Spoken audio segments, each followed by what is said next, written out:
Thank you for joining us for Public Safety Echo. The Public Safety Echo project is the world's first of its kind effort to use the Echo model to address safety issues by bringing residents, workers, and businesses together in an online social and professional space to share skills, increase knowledge, and solve problems. In weekly sessions, Public Safety Echo teaches skills, educates partners in different aspects of a healthy community, and empowers community members.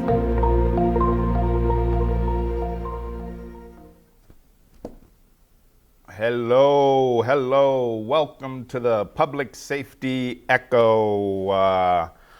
I wanted to first say, unfortunately, I don't have any officers today because there is a big safety conference happening with police chiefs from around the country talking about safety in different cities, and of course they're doing that here to try to see what they can do to improve some of the issues here. So unfortunately I'm lacking officers today. And in addition to that, again, I was supposed to have our Adopt a Stop representative here, but unfortunately he was ill. So this one will probably wrap up a little earlier today, and because of that, I'll just get right into the guidelines, and we'll have people introduce themselves. Normally we don't do that, but since I'm looking for new faces and seeing who's joining me, let me just get through the guidelines here and we'll go to introductions. All right. And if you look in the chat, I have added a link to register. It's the same thing as putting your email or contact information in the chat, but it helps me sort of get an idea of who's joining us today. So let's please turn on your cameras. Echo is all about all teach, all learn, and we hope you plan to participate fully. Please take a minute to type your name and organization or hit that registration link.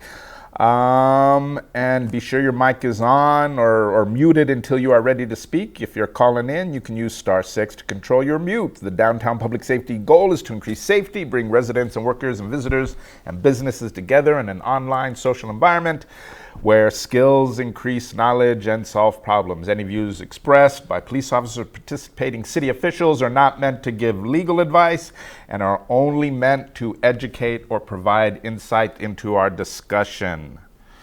Again, I do have, oh, my thing's acting weird here. I have James Aranda, who is the Shared Active Transport Program Deputy Director on. How about we start with James? Introduce yourself. Sure. Good afternoon, everybody. Welcome. Thank you for having me. My name is James M. Aranda. I am a Deputy Director in the Planning Department. I oversee the UD&D Division, Urban Design and Development. We basically are the planning function of the Planning Department. So we house the EPC, the ZHE, which are land use boards. We also have historic preservation, also have current planning and CPA planning and long range, which does a lot of community engagement work around the comprehensive plan, as well as mid-range. So it's a lot going on. My division doesn't really have relationship with the Shared Active Transportation Program. Oh, sorry. Myself as an individual does. Right. I'll give a little background as I get into the presentation, but basically I was appointed the person to run the program when it first came up in 2019. I did that, and because I had that experience, I'm one of the few people in the city who has experience with these scooters. So when the program got re-upped in 2024, I was the lucky recipient of the duties of overseeing the permitting aspects of it. So it's kind of an extra add-on for my job. It takes up something, but it's a pretty meaningful program, and so I'm doing my best to make sure that it's a successful and sustainable program. And so, just a little bit of background about who I am. Great. Well, thank you, James. I appreciate that. Thank you. And we'll get back to you here. Let's see who else has joined us today. Like I said, normally I don't do the introductions, but since our main presenter isn't here, I thought we'd say hello and see who's joined us. And I'm going to start with my friend Jake from Echoes. Hey everyone, it's Jake from Echoes. Thanks very much to Darryl for the opportunity to give a shout out on something that we're doing. I'd like to announce that on the 28th of September, we're going to hold a rally in the park across from Arrive to raise awareness for gun violence downtown. So look towards your emails for more information on that. It's being hosted by the Albuquerque Core Downtown Neighborhood Association. Thank you. Thank you, Jake. And yeah, we'll follow up on the progress and some of the outcomes of that rally for sure. And then I have Elliot from Project Echo. Hey everyone. Sorry, I just took a bite of my lunch. But yeah, my name's Elliot Paderas. I'm a program specialist for Project Echo. Yeah, here to listen and support Darryl and whatever he may need. Nice to be joining you guys. I thought I heard some potato chips crunching there. I think that was Jake. Anyway, Evangeline, ACS, say hello.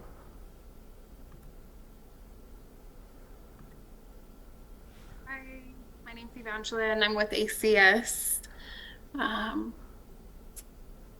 Yeah, I don't know what else I'm supposed to mention, but I'm with ACS. Okay, well, yeah, tell us where are you located? What do you do for ACS?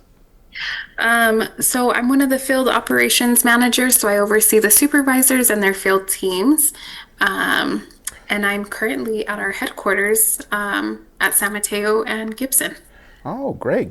Well, yeah, I was just meeting with Ernest yesterday, talking to him about downtown. I really applaud the assistance and work that you guys have been putting in, so thanks for joining us. And it looks like I have Jessica.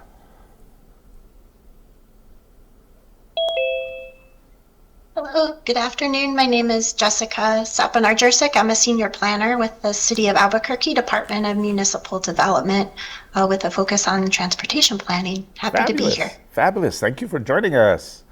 And my friend Mike Krachowski. Is my volume okay? Yeah, we hear you good. Okay, Mike Krachowski, as I said in the chat, I've lived here half my life, and I'm pretty old by now. And let's see here. This October marks 14 years direct personal engagement with many of our homeless folks on the streets. In conjunction with that effort that I do, I'll mention that the Gateway Shelters Center is having a meeting tonight at 6:30. You would enter on the west entrance, so 6:30 till 8, and we'll probably talk about helping the homeless. And Mike, let's see, one other thing. Can I do the events? Yeah, right please. now? I was just going to clarify, is that at the Gateway on Gibson? Yes, Gateway on Gibson. Okay, go ahead. So I'm also engaged with a national organization called Braver Angels. We're trying to depolarize political and community discussions, and we'll be having what we call a debate, but it's actually a conversation about immigration on September 26th. And I'll try to get some info posted on that in the next week or so. Sure, anything you can add to the chat would be helpful. Okay. Thanks, Mike. And I have my other friend there, Rodney Bowe. Good afternoon, everyone. Rodney Bowe. I am the Campus Watch Coordinator with the UNM Police Department. And just here to learn some more about safety. All right. Thanks, Darryl. Oh, yeah, always. Thanks for joining us, Rodney. And then we got the Chief, Chris Ortiz there. Say hello. Hey, good afternoon, everybody. It's Chris Ortiz. I'm the EMS Division Chief for Albuquerque Fire Rescue. Today we're coming to you from the Gateway Center where Albuquerque Fire Rescue is participating in warrant forgiveness programs to offer Suboxone to individuals who are having substance use disorder and experiencing withdrawals. So little out over here, but we got a good showing. I'm happy to be here. Thanks. All right. So wait, you're what are you doing today? You're giving out Suboxone? Yeah, so we're actually partnering with a lot of community partners. It's part of the warrant forgiveness program. So folks who have low acuity warrants, that they're coming and working with the legal teams to get those rectified. A lot of folks who are coming through are experiencing substance use disorder. And oftentimes when they come in, they may be experiencing withdrawals from not having access to medication. So what AFR is doing here is, as they check in, if somebody's experiencing symptoms, they'll check in with us. We'll do a quick medical evaluation. And if they meet criteria based on their withdrawals, then we can provide them with Suboxone outside of the hospital, obviously, and then work with ACS, who offers them transport to one of the local service providers to continue their care. So great collaboration. We're offering the same service in a pre-hospital, obviously in the 911 system, but it's good to partner with local agencies and get that done in a setting outside of 911. Wow, thanks a lot. That sounds great. Glad you're able to tell us about that. Appreciate it. And then I see Roxy, also Project Echo. Hello, everyone. Good afternoon. My name is Roxy. I am a program manager with Project Echo. We're just here to listen in and see how we can best support you all in your efforts, and Darryl. Thank you so much. Good to see you. Thank you. Hey, Mr. Kelleher, I see you there. Hi, thanks. I have to say that I was on the Planning Commission in 1973, and when we switched from the council form of government to the mayor form of government, and I sort of lived downtown and grew up downtown area, so just enjoy hearing about downtown. And we have a little Guadalupe Institute, which is leased the property to SK Market. It's a food place at 5th and Lead, and so everybody welcome there. Check the hours before you head there, though. Thank you. Thank you, Darryl. Indeed, yeah, you make some good food. All right, hey, Tom. Tom's joined us. Hi, Darryl. Tom Chickaterri, a pensioner in the Nob Hill area and a potential e-scooter user, so very interested in the topic. Thanks. All right, great, thanks. And I see Markela. Good afternoon. Markella Clinton. I'm with the mayor's office, one of his field representatives, specifically for downtown and District 2. Thank you so much for having me. Unfortunately, I have my camera off today and I'm not in person because I'm not feeling well. Usually I'm there. So thank you so much for hosting this. Yeah, well, thanks for making the effort to show up. I appreciate that. And then I see Catherine. Hey, good afternoon, everyone. My name is Catherine Heine, and I'm with the City of Albuquerque Planning, and I am the Central Albuquerque Community Planning Area Planner. Great, thank you. And then last but not least, in the studio here, we have Jerry. Hi, I'm Jerry Bowe. I live in the Historic District downtown. I was a transit analyst for Rio Metro Regional Transit District for the Rail Runner and rural bus systems, Valencia, Sandoval County, and did massive data to bring on all the federal funds for that. I also went through prostate cancer last year. I'm now on the board for the Prostate Cancer Support Association of New Mexico, and I also periodically do health fairs to educate people. And to give full disclosure for this meeting, I'm also married to the Metropolitan Planning Organization administrator who's now retired for a 4-county area here, so I know quite a bit about the area. Okay, so Jerry's going to have lots of questions, I'm sure. All right, I wanted to get into some announcements. Apparently the city is having a blood drive today at Civic Plaza from, oh no, sorry, not today, it's September 18th. For some reason I thought it was today, but there will be a blood drive September 18th from 8 to 4 at Civic Plaza in the basement lobby. If you feel like giving blood, that's always a good thing. And today, or is it today? Just making sure, August 28th, yes. Parks and Recreation unleashes new signs honoring the city's hero dogs. The Park and Recreations Department will unveil new commemorative signs at dog parks citywide to honor some of Albuquerque's four-legged heroes. From canine dogs who have saved lives or captured criminals to therapy dogs who have offered comfort in rough times, these canine companions are receiving some recognition. I think that's pretty nice. I really wish I had a dog because they help lower your blood pressure and all that other stuff. And Roxy, I see you have your hand up. Go ahead. Sorry, I was trying to clap. That's really awesome. Oh, okay. Press the hand accident. Sorry. But yeah, that's going to be at today. It already happened. It was at the Vista del Norte Dog Park, 105 Osuna, but I'm interested to see them honoring some of those dogs.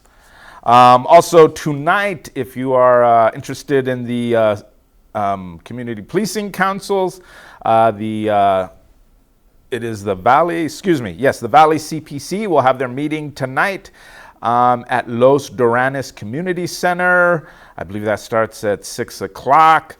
And I know Jerry's usually there. I go to those quite often. Most people announce stuff when we're going through the introductions. Anyone else have anything else to announce? Anything going on? Going once, going twice. I have something. Yes, please. Go ahead. This is Catherine. Yeah. There's going to be a South Broadway Neighborhoods tree planting on September 6th if anybody is interested in participating. And so South Broadway where's that going to? Yeah, it's the South Broadway neighborhood.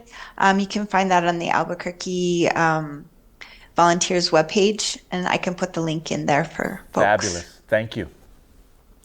All right. So like I said, unfortunately, our main presenter was unable to join us today. So let me stop sharing here.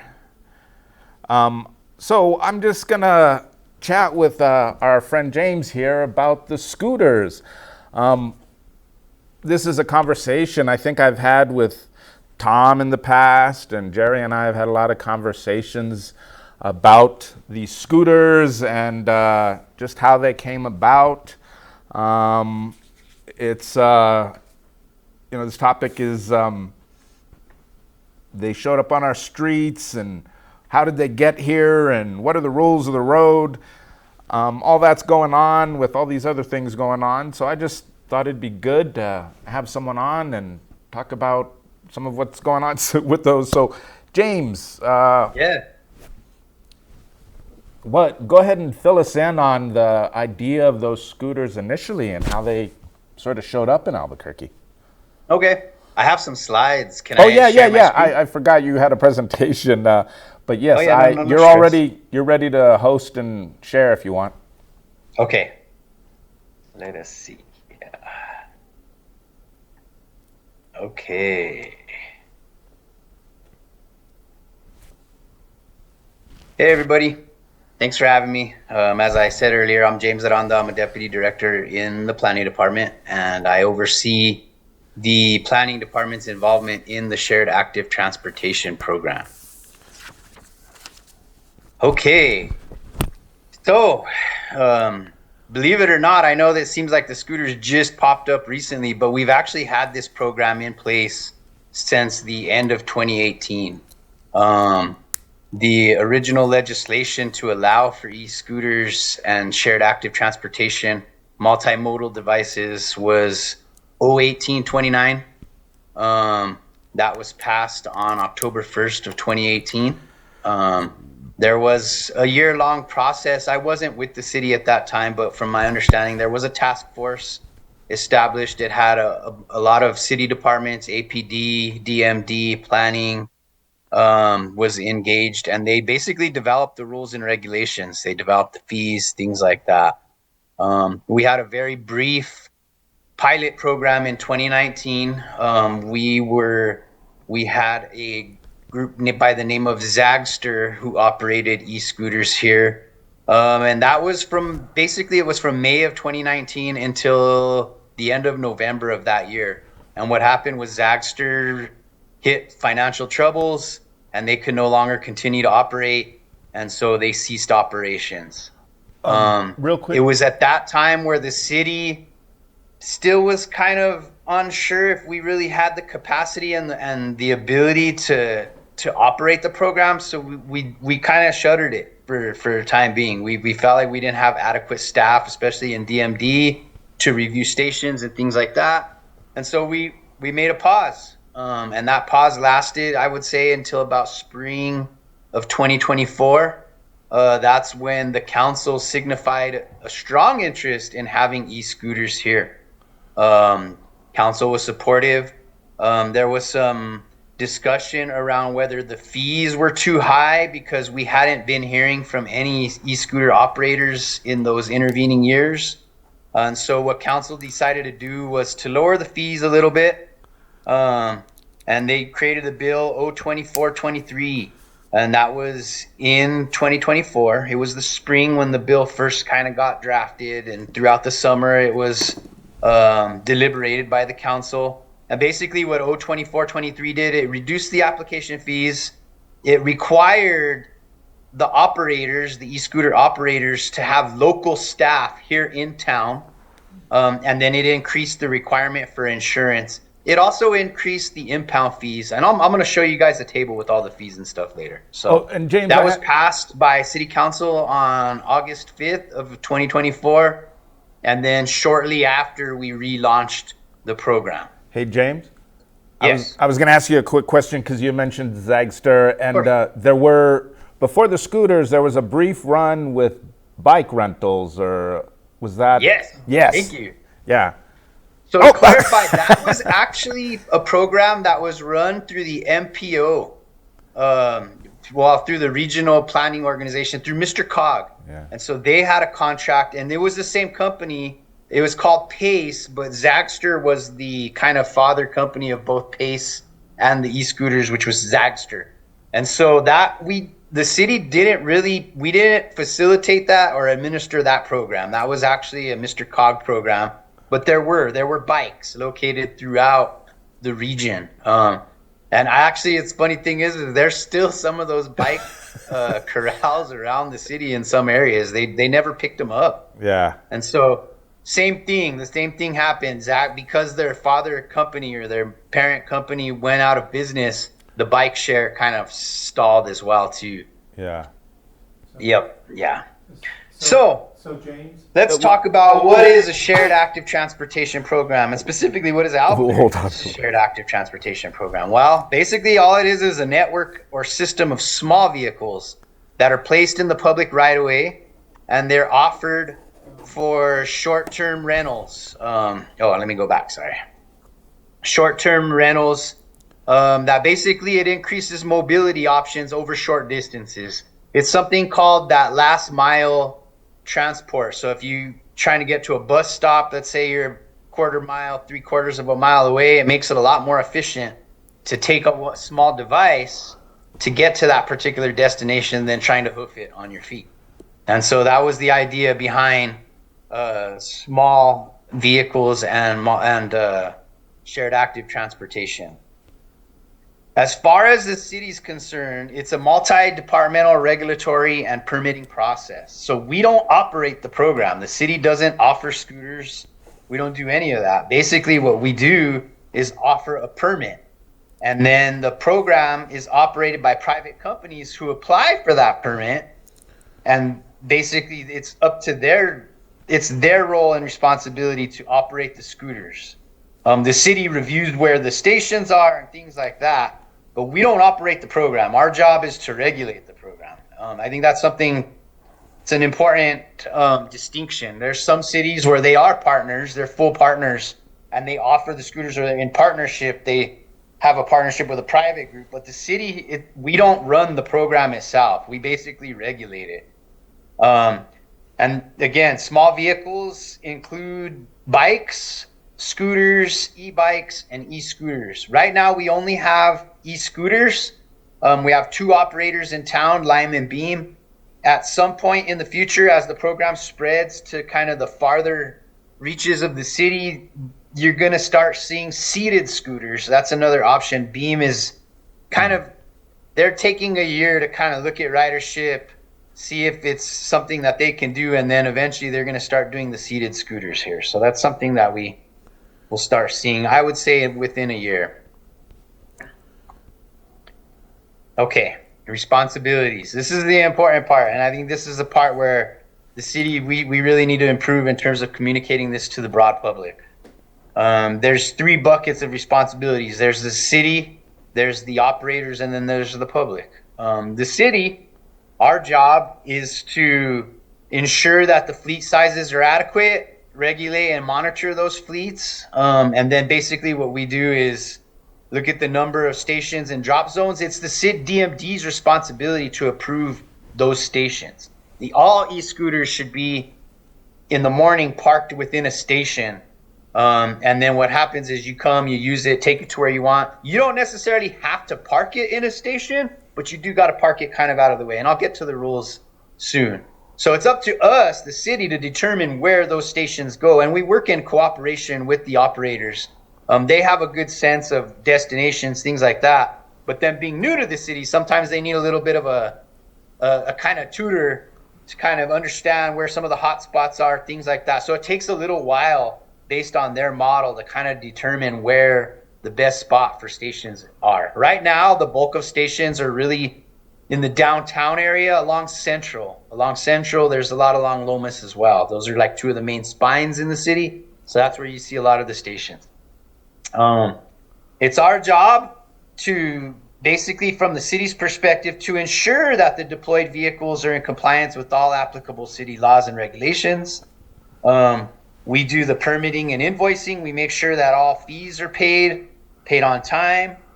Station fees, per vehicle fees, fees for improperly parked vehicles, enforcement fees. That's something that we're also responsible for. And then just monitoring the program overall, collecting the data monthly, and just checking out ridership trends, things like that. Those are the things that the city are basically responsible for. So monitoring, regulating.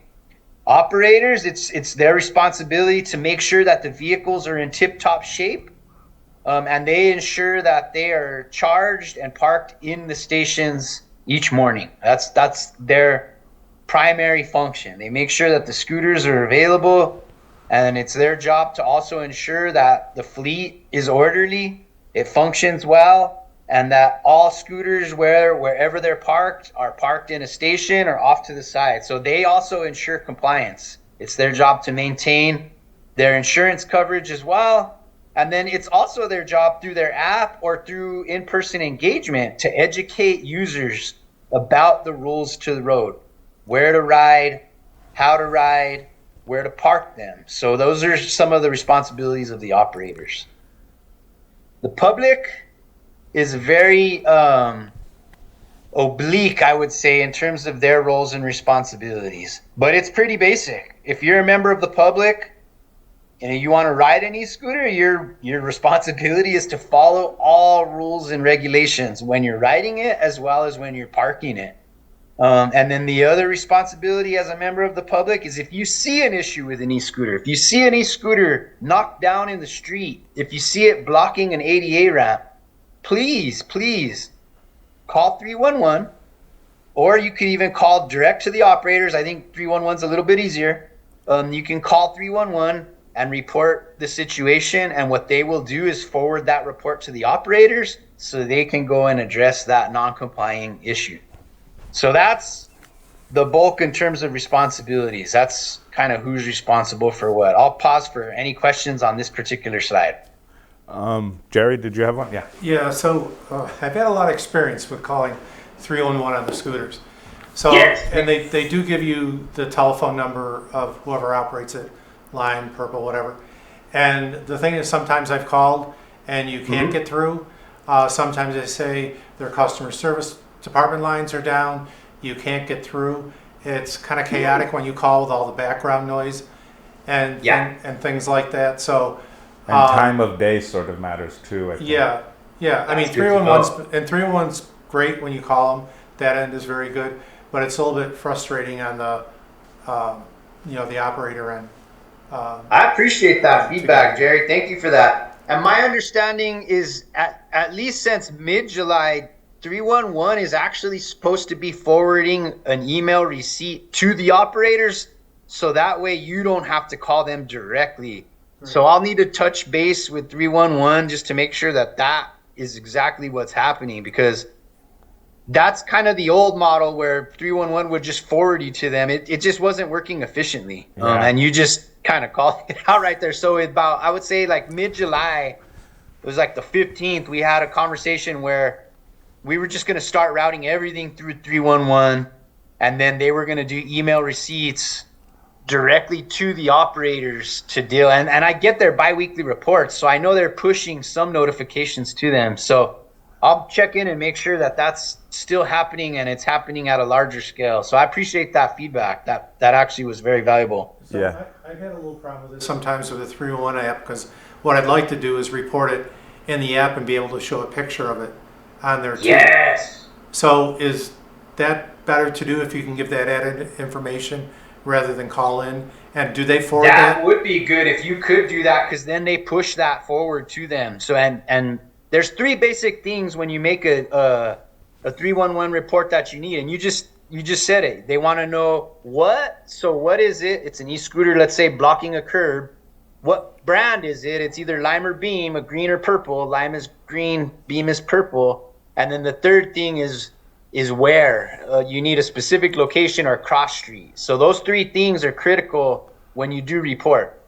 Yeah, because I'll give the cross street, but I'll also give, is it the southeast, southwest, northeast, northwest corner, the quadrant, and in particular how it's blocking the street. Yeah, I appreciate that, Jerry. Yeah, usually when I report, because that's part of what I do, I report. I run around every day 7 to 8, and then after lunch take a look, and I'll basically make sure I have like eastbound central just west of intersection with 4th Street. You know what I mean? Something like that. That way it's a little easier to pinpoint instead of just saying central and central downtown.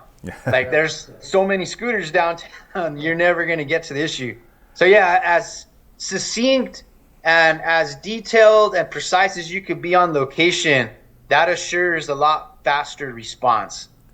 Thank you. Thank you. And I had a question, but I just totally forgot it. Because I had tried to dial 311 before. Is it possible that you could provide or give us some of those direct numbers for the vendors? Oh yeah, that's coming up. Oh, okay. He's on it. I knew James was on. Let's move along. I'll keep moving. I keep asking the questions right before you give us the slide. No, it's towards the end of my presentation, so I'm glad you asked it. But I do have those numbers. Okay, and I'll share those. And I was just going to say, Tom pointed out that his Uber app actually shows an e-scooter, Lime e-scooter option. I never noticed that. Yeah, so because Lime is owned by Uber, and so you can actually use the Lime scooters through the Uber app. You don't even need to download the Lime app. Wow. Okay, that's news. Yeah, that's what I've heard. Okay, I'll keep moving along. Keep moving. These are the fees that we charge. The permit fee used to be $12,000. That was what they reduced. The council reduced it to $4,000. We kind of simplified the application fee. It was like $150 a year, and then like $500 on the 4th year. It was just weird. So we simplified things. Station fee was used to be based on square footage. We just reduced it to $40 per station. Small vehicle fee. We added a trip fee, and then we increased the failure to remove fee to $250 a day, and then we also bumped up our storage fee to $200. So there'll be instances. You noticed I didn't have like code enforcement on there, and I'll show you responsibility. You'll see here coming up. Watch. Let me see if I have it. I'll come back to that. Sure. Code enforcement, because compliance has been an issue, right? Since they've been in operation, we've seen quite a bit of males, for lack of better words, downtown. Yeah. People just not parking them right, and that's where the big issue is. It just looks like folks just literally jump off of it mid-ride, like in the middle of the sidewalk, and it's all over. Yeah. And so that situation, it gets to a point where it's unbearable. We're getting complaints. We're getting complaints from the administration, and so code enforcement has a very limited role in terms of it's not like it's not part of their responsibility, and so never call code to deal with this. It's more of an internal situation where if it gets to be really bad and we feel like there's not any proactive monitoring going on by the operators, code will do a limited sweep sometimes, make sure things are compliant. When they're not compliant, they'll be impounded. That's why we have that $200 a day storage fee. That basically we have to find a place to store them, which is at solid waste usually, and we store them until the operators are able to come, make contact, pay the fee, and get them out.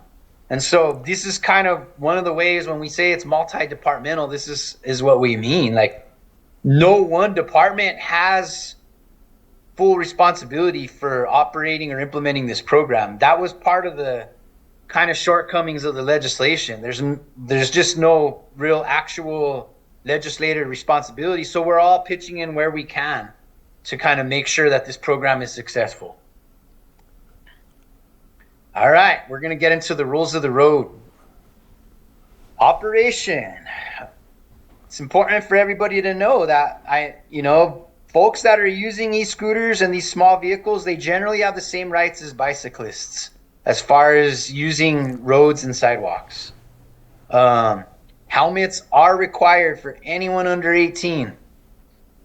This is the kicker. This is the important rule. This is the rule, like, it's my pet peeve, is do not operate on the sidewalk when there is a wide right lane, a bike lane, or a multi-use trail adjacent to the road in that same direction of travel. And that's one part. I know it gets hard and complex because they're parked on the sidewalk. So naturally, it makes sense. You grab it and zoom out.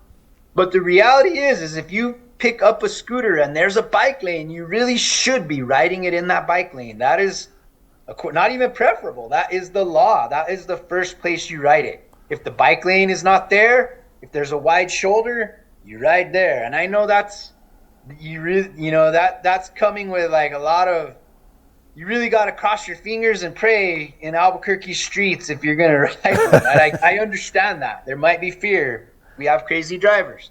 But that's the rule of the road. You should only be on the sidewalk if there is no bike lane and there is no shoulder wide enough to ride on. You should be on the sidewalk at that point. But if you're going to ride on the sidewalk, A, go with the flow of traffic, and then B, you have to yield to the pedestrians. It's their zone. You yield to them. I've seen a lot of times people zipping right by pedestrians having to jump over. That is not how you ride e-scooters. That is a violation of the rules. That actually would make you subject to a potential citation if you were caught in the act. Finally, you have to follow all instructions of official traffic signals and signs. Just like a bike rider, just like someone in a car, you got to follow the rules of the road. It's important. Well, and James, Jake threw in a question here, and it was something that we were talking about yesterday because we were mentioning the geofencing, and I know you and I talked about the geofencing.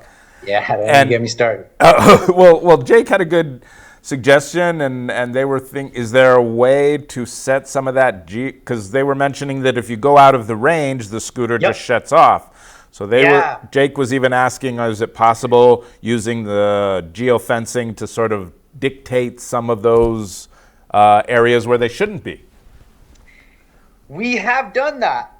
And so right now what's geofenced out are all city parking garages. Can't be riding them in there. During the pilot, we found that just happened to be a hot spot for scooters, man. And so then they shouldn't be there. Civic Plaza is another one, which that one I thought was a prime area to ride them in. Administration didn't agree. The Bosque Trail is another area that's geofenced out.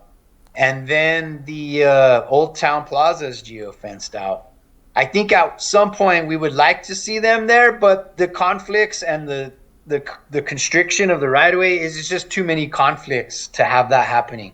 Yeah. We now have a no-ride zone on Central Avenue when there's pedestrian events. So when Central's closed, e-scooters are no longer allowed from 7 p.m. to 5 a.m. Friday night, Saturday night, and Sunday night. So that is part of the geofencing. They won't is. Oh, okay. Because I think that's honestly, on their apps, they show you the no-go zones. Okay. So the geofence is built into the app to where you should see kind of what is what. Okay.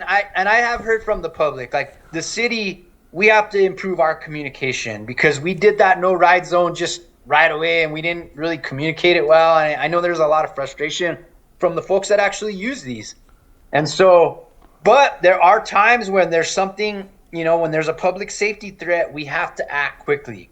And so we act rapidly. Sometimes I do know we need to improve communications on our end, but like when we're posed with something that's creating a threat, we're going to respond as fast as possible to address the threat, more so than worrying about the riders are going to freak out. I know, I understand it. I know how highly disruptive that is. And I think we're committed to figuring out how to improve on that end. It's something we haven't figured out yet, but we're working towards improving our communication. Okay. Parking. This is the kicker, at least for me, because I feel like this rule has not been understood by the public yet. And so an e-scooter must be parked at an approved station or drop zone. And it's not 100% required. You don't always have to park it in a station. We're recommended. It's either that, a bike rack, or in the landscaped buffer area. Most of our sidewalks have those at the edge, or any other permanent fixture meant for the placement of vehicles.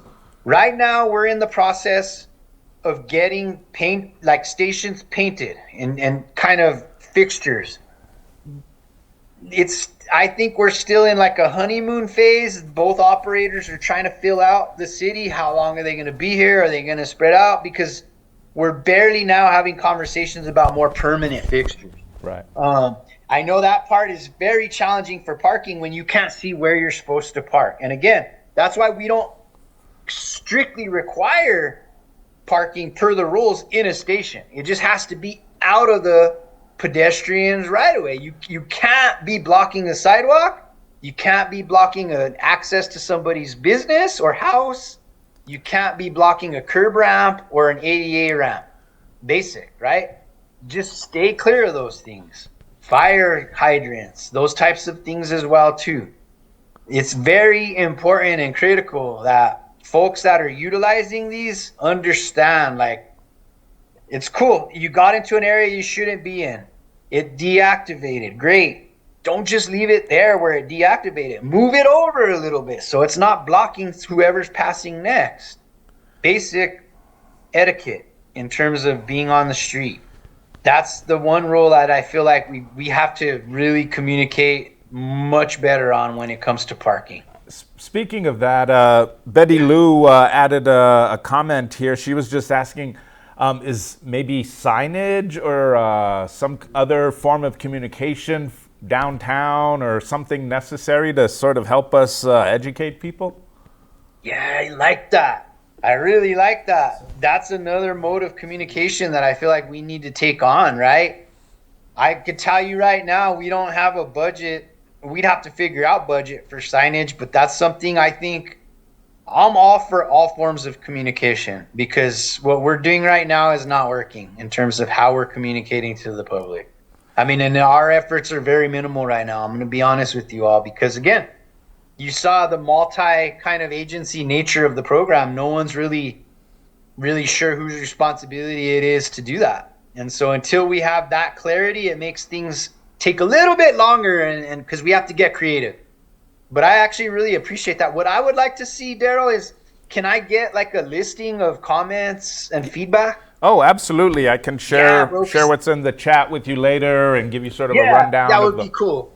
Yeah, that way I can take action on some of these items, man, because they're pretty actionable. Yeah. And then, did you have a follow-up to that, Jay? James, what I kind of recommend to educate the people is, because I did see on the Lime scooters, they had a little thing about, they actually did say you had to wear a helmet. There wasn't an age limit and some other things on there. But if you could have a sticker like that on there that shows how to properly park one, not park one on there, instead of having to put signs up all over the place, then you're targeting the audience right away. Very specific audience too, huh? I like that, bro. Because they don't, because to give some slack to the riders, I truly think they don't know.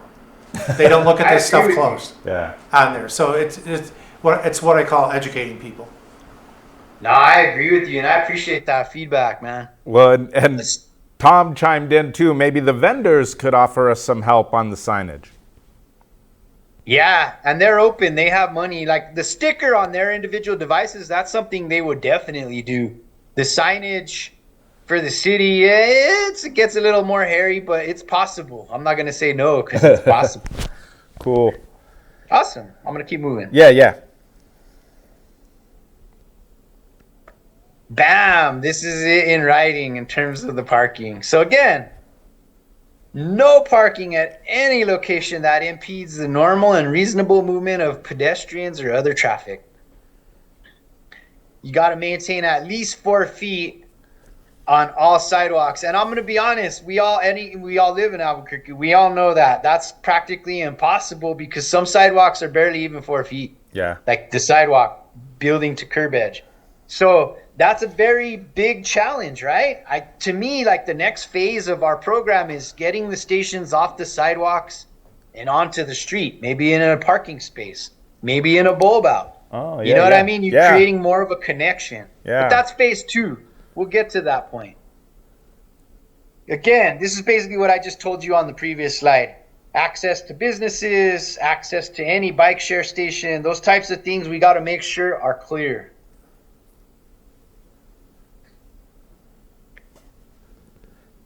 Okay, I should probably put this one ahead of the rules. But these are the staff roles, just so everybody's aware of who's who within the city and what we do. Planning, that's my shop. We accept and review permit applications.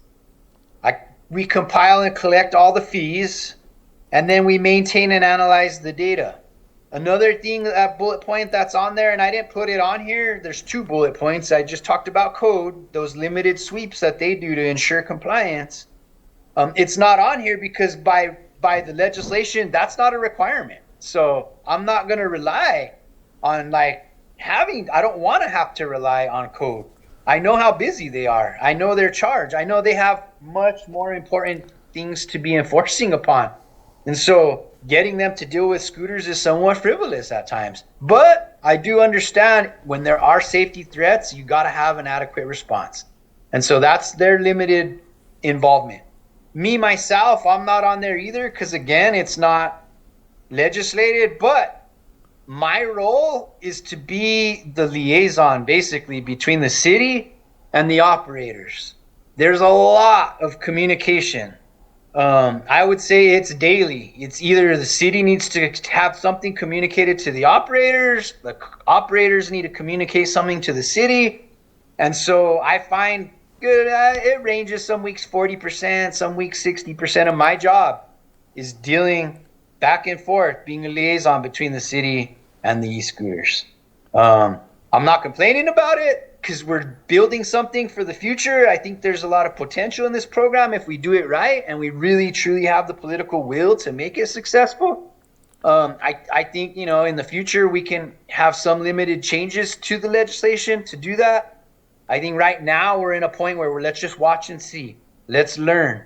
It is a disruptive program. I understand that. That's the point of it. It's to disrupt the status quo. It's to take us from being very car dependent to being medio car dependent, maybe just a little less car dependent, figuring out other modes of transportation. It's not going to be quick and easy. It's not, people who are used to driving their cars, parking wherever they want, getting wherever they want. It's going to be changes. It's going to be a challenge. And so programs like this are meant to kind of disrupt and create challenges. And we could either crumple up and roll up and just keep doing things how we've been doing them, which aren't working, or we can kind of really be committed to figuring out how do we move forward in a successful and sustainable way. Well, in a lot of ways, it's just like the bike lanes and other stuff. I mean, we've had bikes for a long time, but only recently have those bike lanes really become something that we're trying to struggle with. No, right. So you could see, like DMD, very limited role. They own the right-of-way. That's their role. They own the roads. They own the sidewalk. It's their job to review and approve any of those stations in their right-of-way. And I actually work with them on that. I'll get to that too. I'll show you the station. It's a process. You know, we get a bundle of 50 stations from, you know, from Lime or Beam. We have to go through all of those, every single one, to make sure if it's going to work. Usually it's about a 45% approval rate from what's proposed. And then it's their job to spend the money from the limited revenues we have from the program. And it has to be targeted towards pedestrian improvements. Yeah. And I'll say, oh, sorry, Mike. up? Mike just asked, are the maps of the drop zones in the app? No, you know what? That's a good question. I think that they should be in the app, but we also have our own. I'll give you that link in a little bit. We have our own map, map page as well too. Oh, fabulous! And so I'll share that link in a little bit.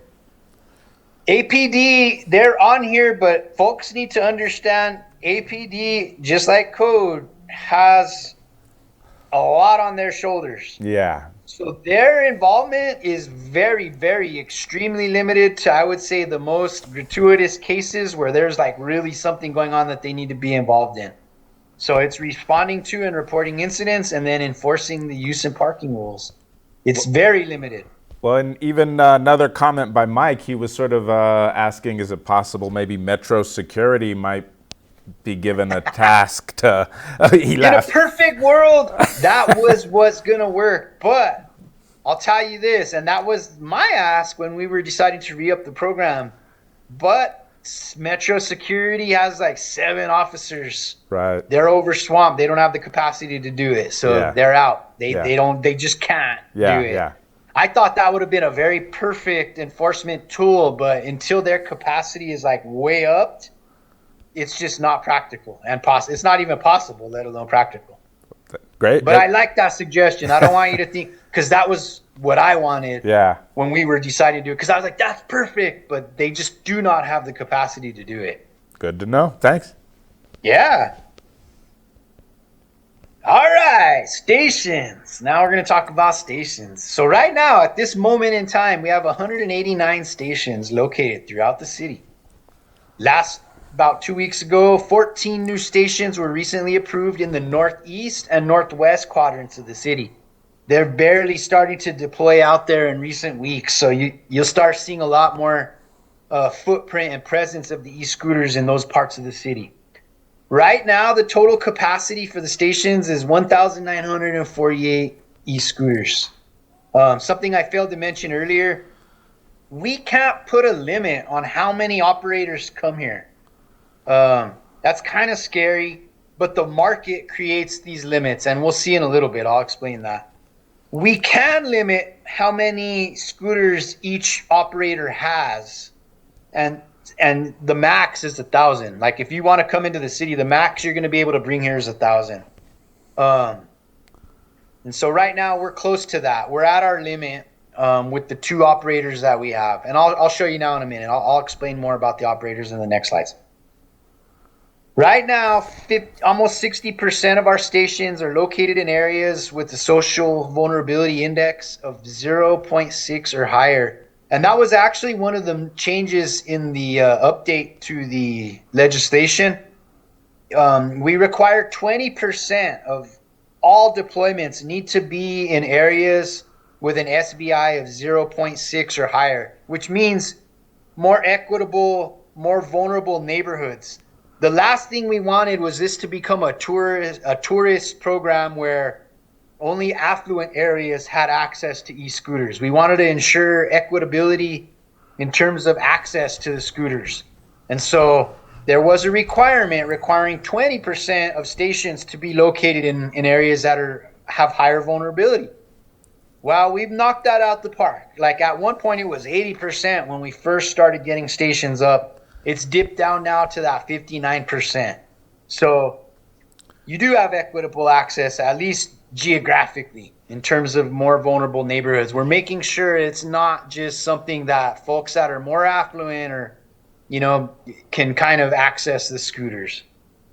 And then here's the link. I'll put it let me put this in the chat if I can. I'll do it after my presentation once I stop. Yeah.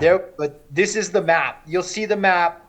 It sucks, probably hard to see where you're at, but there's some little green dots and purple dots massing. you can see it's mostly massed around downtown. Yeah. The central core.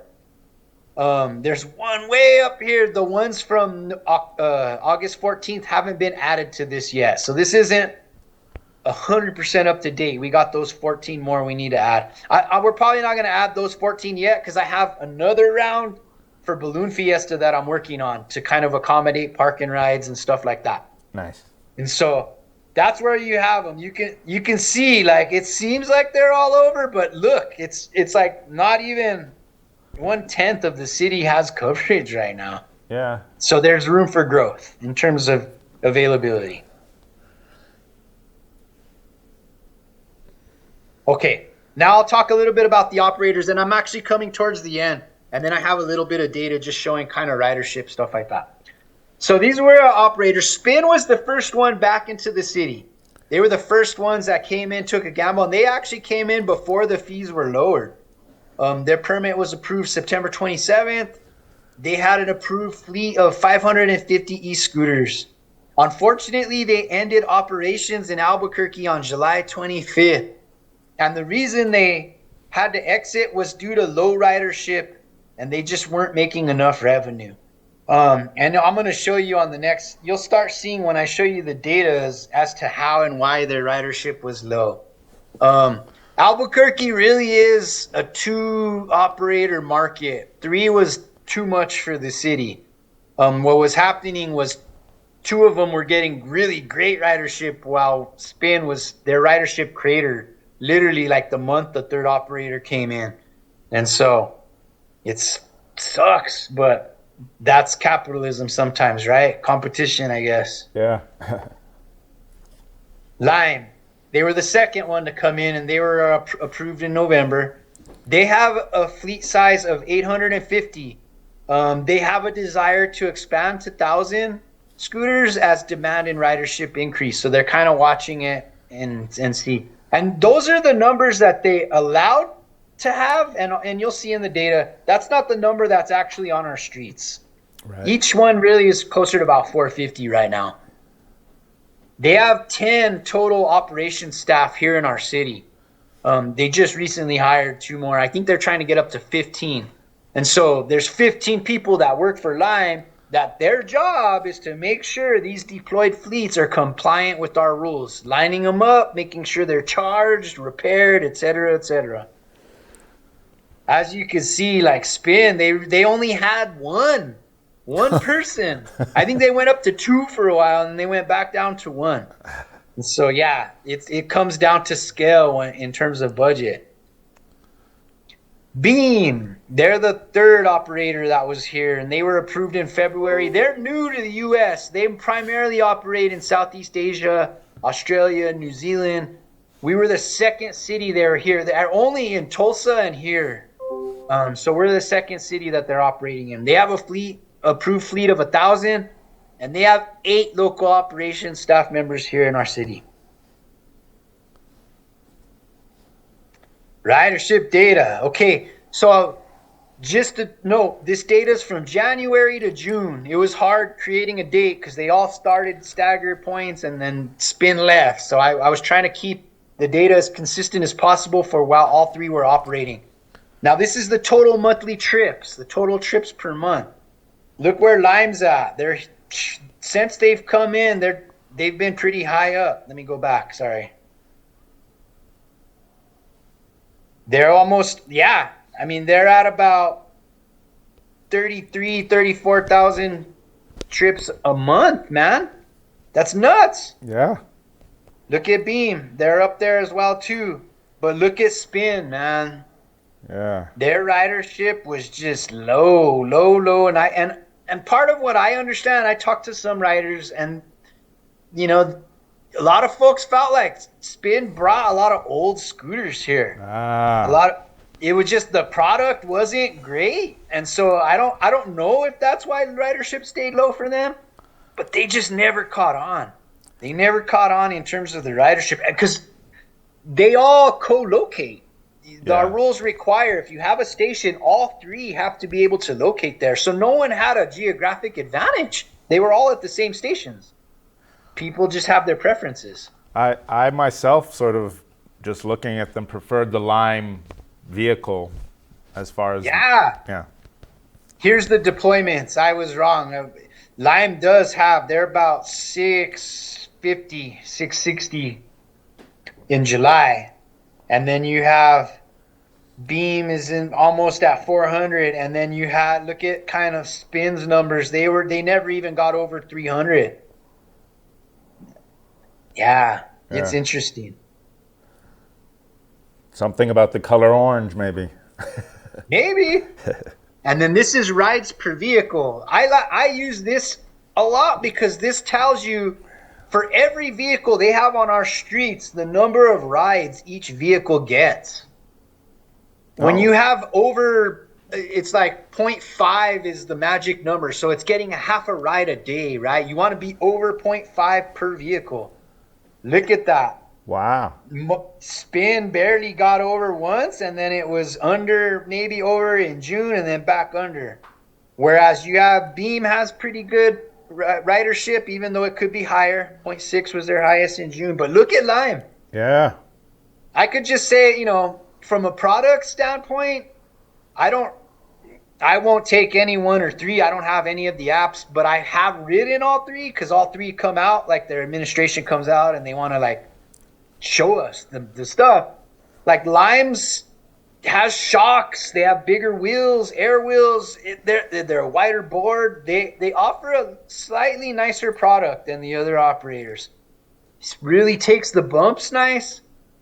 That's the only reason I could think that their ridership is so high compared to the other ones. I don't know why else. Well, and maybe the access through Uber or just the ease of the app. Maybe. No, that's a great point. Yeah. I mean, and out of I work with them day to day. They have mass because of Uber back. I mean, I have staff. They throw staff at me all day long. I have a good relationship with all the operators, but I work more closely with them. I feel like they have the capacity to actually kind of expand, to do things. Like the questions you asked earlier, can we put that on the operators? Lime's yeah, we'll do it. And so they have resources, Oh, yeah. And so I'm just going to show you the reports we've been getting recently. We, believe it or not, did not require them to submit monthly reporting in terms of their reports, what they were getting. July 1 is when we started requiring them to actually send us bi-weekly all of the calls they're getting. And so since July 1, I've tracked a total of 260 reports to either 311 or the operator hotlines. 80% of those reports were for misparked or abandoned e-scooters. And then other reported issues were e-scooters on private property, overcrowded stations. Each station has a limit. You could put between 6 to 15 scooters. Sometimes you'll go and there'll be 20 scooters. And then broken scooters in the field. Those were the other kind of calls that we got. 260. It's not a lot for a month time. You know what I mean? Considering what I've seen on the roads, I could probably say, I don't know, a good proportion of that's probably from me. And so that's why it's important. When you see an issue, don't wait for the city to deal with it. Please report it. And this is how you report it. All right. Another quick question too is, do you know what's the average distance of a trip? Man, I have that data. I haven't gotten too deep into it. I have some visualizations. I don't think I would think probably half mile trips. There's some that are from the deepest part of the South Valley to near the base. I consistently see this trip happening. So it's a varying range, man. It really just depends on the user and what they need out of it. And a lot of trips are pretty short though, dude. Yeah. East downtown to west downtown. Yeah. And do you know the overall range of the scooters? If you wanted to just... Gosh, I don't. I forgot that. I learned that at the very beginning. They can go quite a bit. And I can't remember the range. I don't want to start spitting numbers that aren't correct. I was just curious when you mentioned that trip all the way to the base, but It's freaking me out. Yeah, every month that trip is there, bro. It's pretty cool. And another question about the stats. Any stats on theft or collision with cars, pedestrians?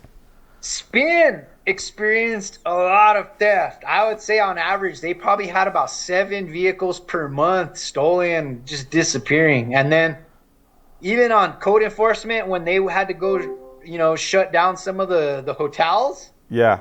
They came across caches of e-scooters, man, like 3, 4 stashed, squirreled away in the storage. Yeah.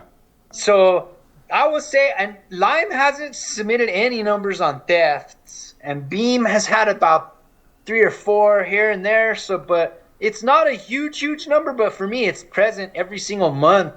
I want to see Lime's numbers. They're not that I haven't asked them for them, so they'll share if I ask. I haven't asked, but I'm curious what their theft numbers are. I don't know why, but for some reason, Spins was disappearing regularly. Well, cool. Was that it? Or you? That's it, man. That's it. all I right. got. Well, hey, I'm almost fortunate that our other presenter didn't show up because we definitely had a lot of information there. Thanks, James. Yeah, this was good. Well, I'm sure we got some more questions too. Yeah. I wanted to sort of wrap it up here with those. Go ahead, Jerry. Jerry's chomping at the bit here. Yes. So the thing that happened with the e-bikes, I know the person that ran it. She's awesome. She works for the city. I can talk with a few people to coordinate to help you get all that stuff picked up and taken care of on there. That'd be cool. I'd appreciate that. So one of the things I was probably a pain in your neck without knowing, because I didn't know about you or your department, but things got pretty bad in February here with all the scooter stuff, and I brought it up at a CPC meeting.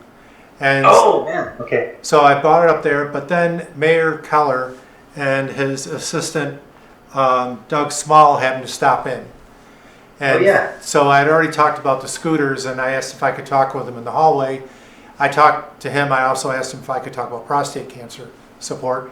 And so the ball got rolling there, and I think Markela was at the meeting too. She's an awesome person. And so in the end, we got coordinating, through Doug and Nathan Molina, Counselor Baca's assistant, and also then we got with Government Affairs and Sean Nashbu, and we were kind of talking about the whole issue and everything that was going on. They did things on their end that didn't do it because I actually escaped to Europe for a month and I wasn't here. Oh man! And so, things were really bad trying to walk around and things like that. But I did hear that the city was picking up the scooters in pickup trucks, taking them away, charging, like Spin and whoever, to get them back for $100, $200, and they weren't happy about it. So I don't know what went with that. But what I have noticed recently too is things have gotten a little bit better. So are there certain things that have happened recently that you've done that has kind of got things more organized here? Yeah, man. So you know what really freaked out the operators was we did a press release about that sweep in March. It was March 21st. We did a press release. The Journal picked it up. That had the biggest effect out of everything we've done, because the last thing the operators want is bad press. And so that really got their attention and their commitment to figuring out how do they improve their monitoring and their response times. And I think that's what led to them hiring more staff here as well. And so it's the threat of very fierce enforcement, and then it's also kind of the bad press threat. Those are kind of what I use as leverage in my conversation, my day-to-day operations with the operators. You just have to consistently be on them.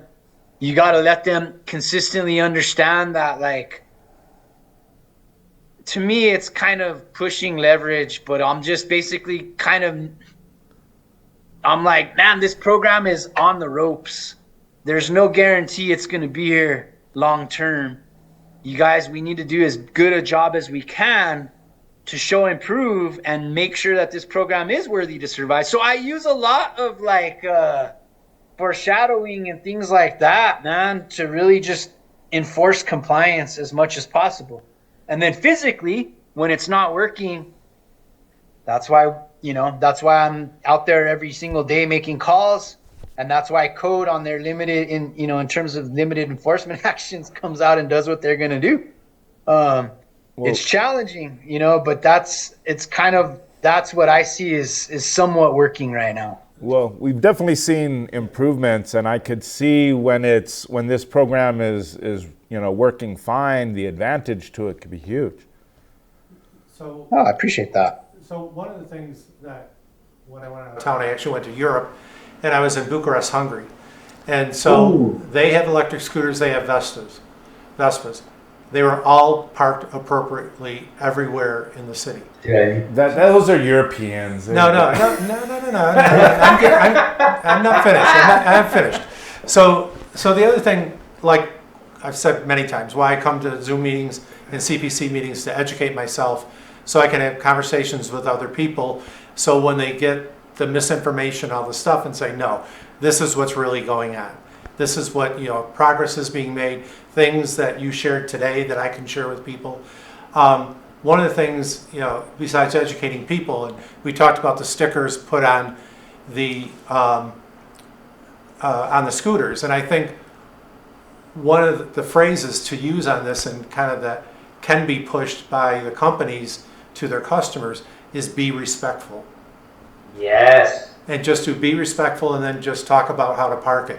But keep pounding the be respectful bit to kind of get that sense of mentality. Man, yep. I appreciate that. So So the last thing, I'm only 10, I believe you're in Plaza del Sol. Yeah, I'm on the third floor. Okay. I'm going to put my contact info in the chat right now, actually.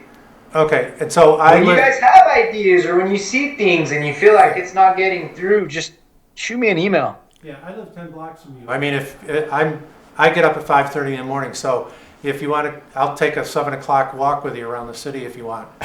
We can talk then. I don't walk, bro. I drive around this. Oh, what?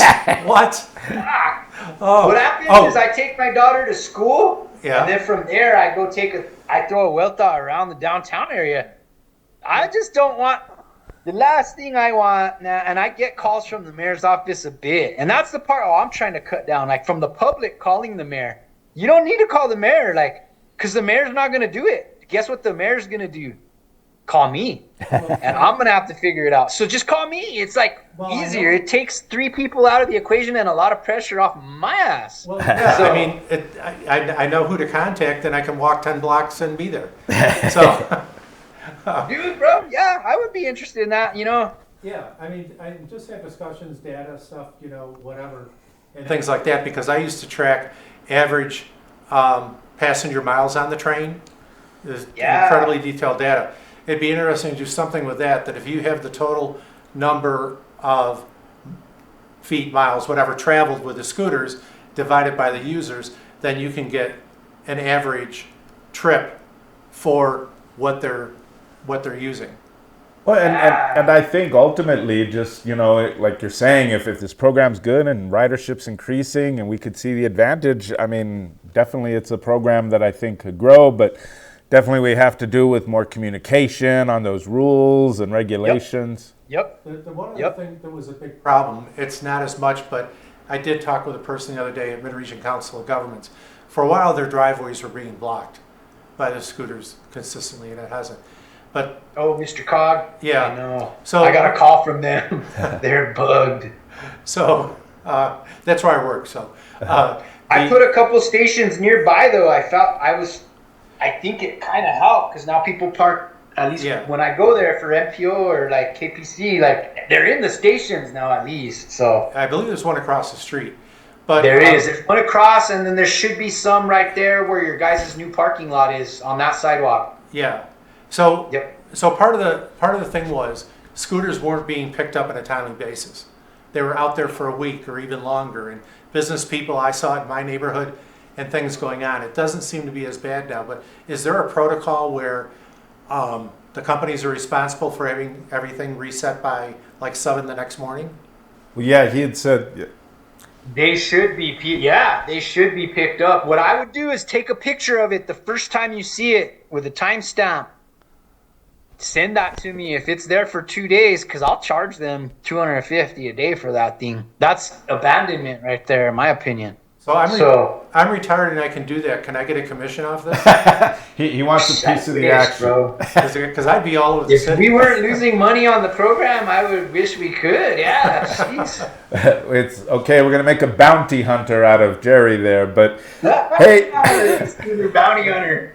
Well, hey James, that was a lot of information, a great presentation. Oh, yeah. Thanks a lot for joining us. Thanks for having me. Yeah, no, it was, like I said, it was a conversation that we've been meaning to have for a while. Yeah. As everyone can see, I threw up a little QR code. If you have a chance to give me some feedback on what we're doing here at the Echo, I'm just trying to gear up and figure out what you want to talk about next. But again, thank you, James. Thank you, everybody who showed up. Yeah. I don't necessarily have a topic for the next session, but again, I appreciate everybody. Remember, Jake, when was that rally? The 28th of September. Okay. Thank you very much. Well, okay, everybody. Until the next time, see you later. Be safe out there. Thank you for joining us. We welcome your suggestions regarding any scenario involving future public safety echo sessions. For more information, visit www.cabq.gov/echo.